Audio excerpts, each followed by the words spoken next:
En la lectura del historiador y la ciudad, pude constatar a través de la experiencia de José Luis Romero en su viaje en 1935 por Europa, que éste intentaba darle un sentido historiográfico y descentrado a la idea de la ciudad. Para Romero, la ciudad no solo era un objeto, sino un medio revelador, una condensación de procesos de la vida social y cultural. También podemos entender que era una síntesis de las creaciones humanas de la época. El concepto central que Romero desarrolla es el de mundo urbano. Entramos en una paradójica histórica, cuando las ciudades comienzan a perder su autonomía política y sus modos de vida. Es aquí cuando comienza una expansión. Romero define estas tres expansiones de tres diferentes maneras. La primera, la expansión dentro del mismo continente europeo. La segunda, la expansión fuera del continente europeo, quiere decir la expansión para la colonización de las Américas. Y la tercera, la industrialización mundial. Gorelick destaca que Romero, con su idea más descentralizada, fungió como un outsider, es decir, un americano dentro de Europa y un medievalista dentro de América Latina.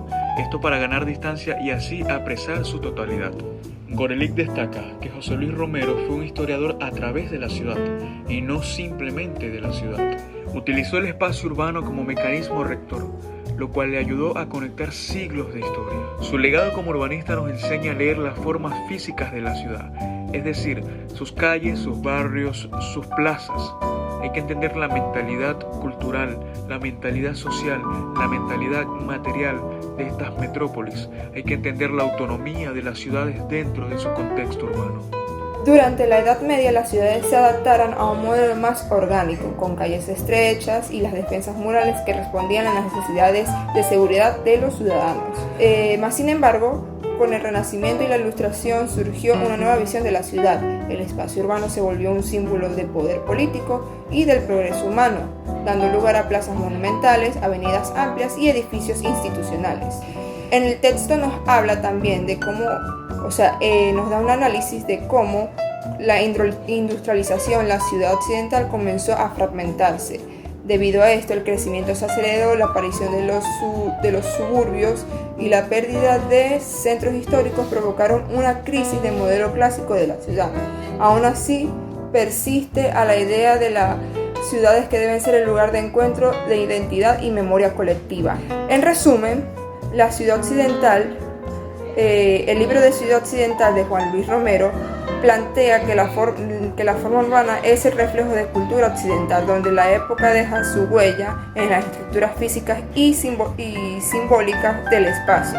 La ciudad se entiende como no como un solo espacio, como una construcción o material, sino como un organismo vivo que conceda a la historia, costumbres y las relaciones sociales de quienes las habitan. Continuando con la primera parte del libro, El mundo urbano de las ciudades occidentales de Juan Luis Romero, el texto ofrece una mirada histórica cómo se ha configurado el espacio urbano en Occidente, desde sus orígenes hasta su era urbana. El autor presenta la ciudad como una creación cultural que refleja las estructuras del poder, las creencias y la organización social de cada periodo. En las primeras páginas se destaca en que la ciudad occidental no surge de manera espontánea, sino como un resultado de intención planificadora.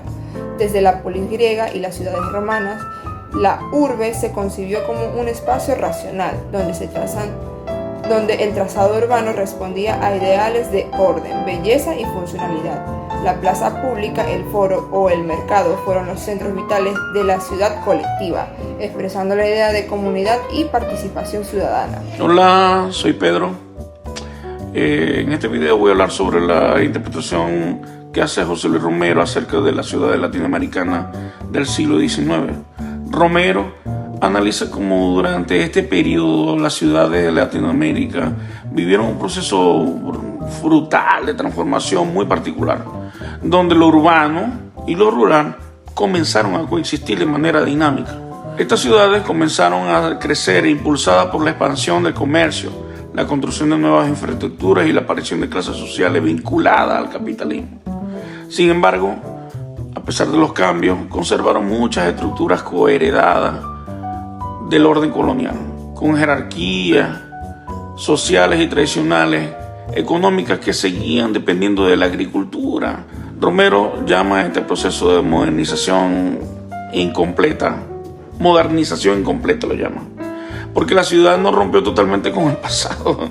En lugar de eso, se configuró como un espacio híbrido donde la modernidad y la tradición se entrelazaron constantemente.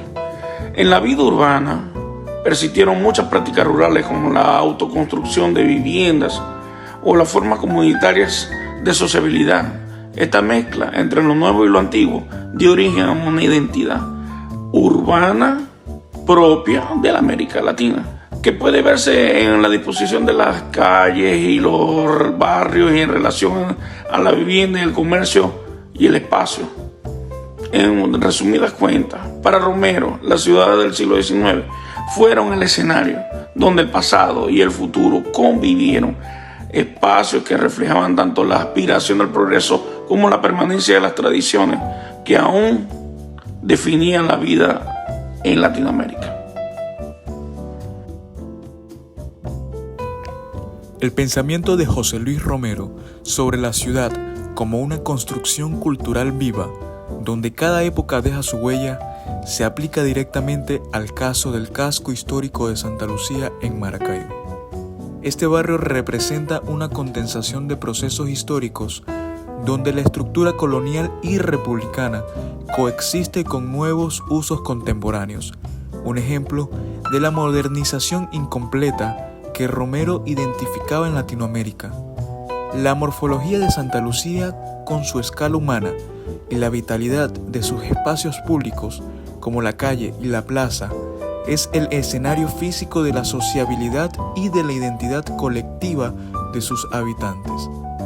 Tal como lo planteaba Romero, el sector no es solo un conjunto de edificios, sino un organismo que entrelaza la historia, el paisaje lacustre y los valores comunitarios, demostrando que la conservación del patrimonio implica integrar el cambio desde la memoria colectiva y la continuidad cultural de su gente.